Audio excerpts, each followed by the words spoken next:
Hello, everybody. It's good to see you all here.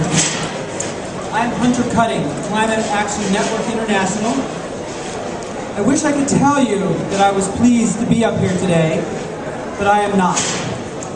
I am standing in for Ben Wickler from Avaaz, who you're used to seeing up on the stage here. Ben, along with thousands of others of observers, has been blocked from entering the negotiation halls. And this is a serious loss for everyone who cares about the impacts of climate change around the world. Observers are the eyes and ears of the world. They are the watchdogs that provide the honest accounting for what goes down inside these negotiation halls. Observers they help provide the daylight that ensures that everyone can see what is going on inside these halls. However, I will stand in for Ben tonight because the fossil lives on. Woo!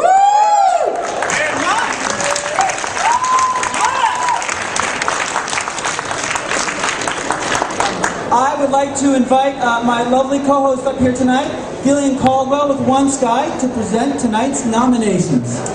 Hello, Gillian. Well, thank you very much, Hunter.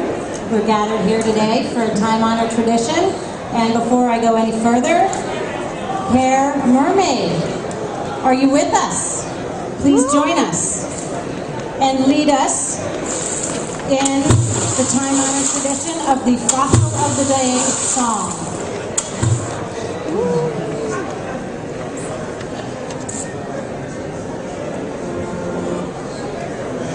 Can we have the music, please?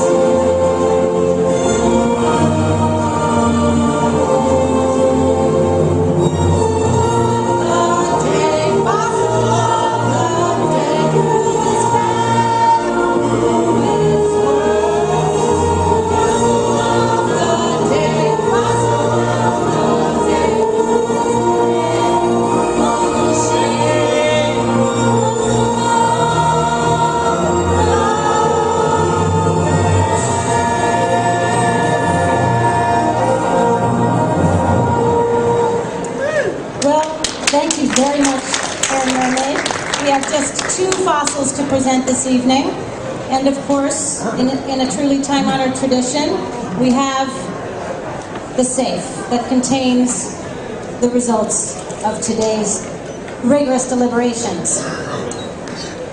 For the second place fossil this evening, may I please have a countdown from 7, 6, 5, 4, 3, 2, 1.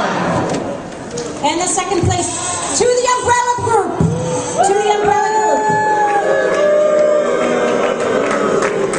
This second place fossil goes to the Umbrella Group, which is all industrialized Annex I countries other than the European Union, now receiving their second fossil of this year's COP for blocking progress towards a fair, ambitious, and binding agreement by failing to commit to the critical long-term finance, the $195 billion to developing countries, the funds they need and deserve to manage the transition away from the warming planet that industrialized countries have created and towards the sustainable, clean energy economy of the future. May I invite tonight's second place fossil recipient, George Lightnick from the Australian Youth Coalition, please, to your dishonored place on the stage.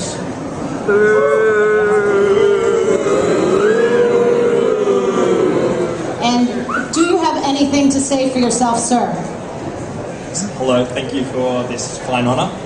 I would like to apologise for the delays in getting here. As you can understand, it's a very long flight from Australia. And we've been recently negotiating, and I'm sure you can appreciate it's very important that we keep our $10 billion annual subsidy for the coal industry. They're great supporters of myself and the party. But I can assure you we're taking the matter very seriously. As you know, we've recently flown out 150 people in our entourage to make sure we get a deal passed here in Copenhagen.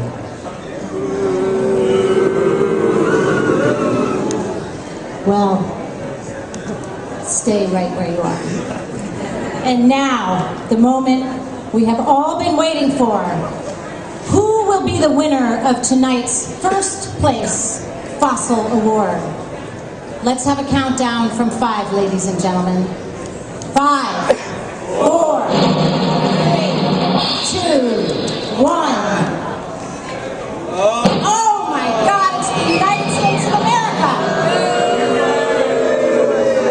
It's the United States of America for stalling negotiations to save life on planet Earth.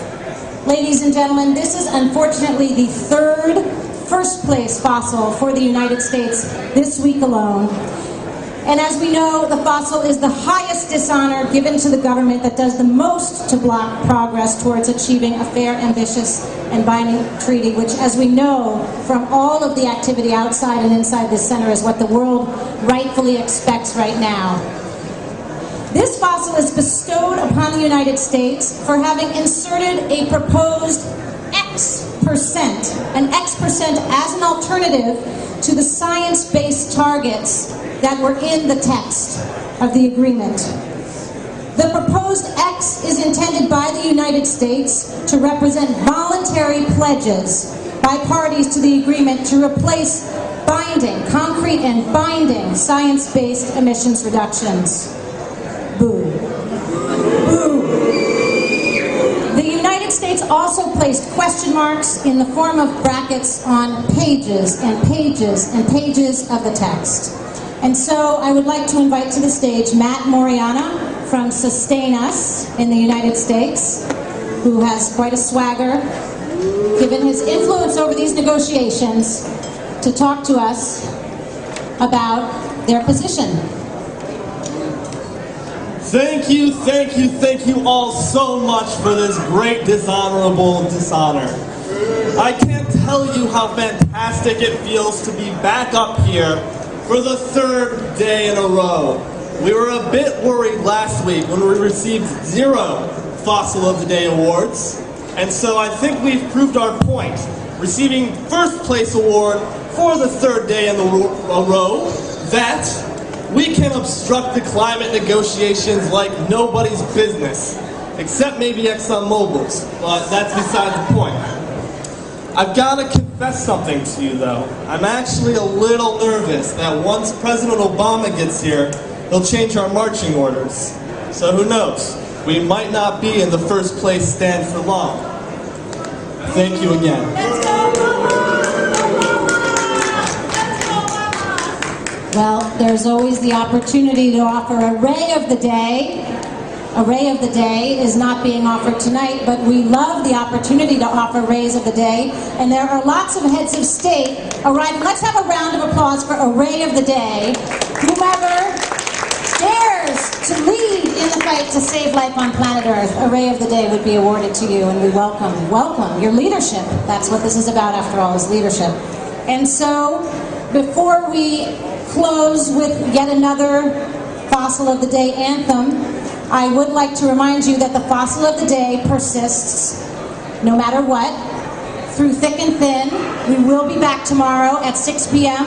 If for any reason our colleagues continue to be blocked in their access, our observers blocked in their access to this, look at fossiloftheday.com for details as to where the Fossil of the Day will be presented, but we will not be swayed in our continued course to bring justice to this ceremony.